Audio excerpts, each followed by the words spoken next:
දෙව්ලොව දෙවියන් හා බඹ දරුවන් දෙව්ලොව දෙවියන් හා බඹ දරුවන් මනියක් නයිදුන් නාලොව දරුවන්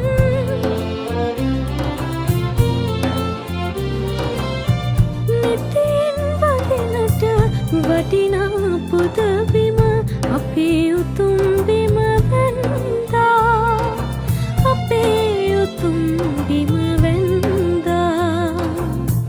උත්තම මුනි ගුණ සිතෙහි තබාගෙන සැදැහැති ගමනින් සාදු කියාගෙන උත්තම මුනි ගුණ සිතෙහි තබාගෙන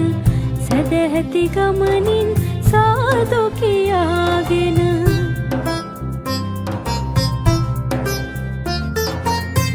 පුතු හිමි වඳිනට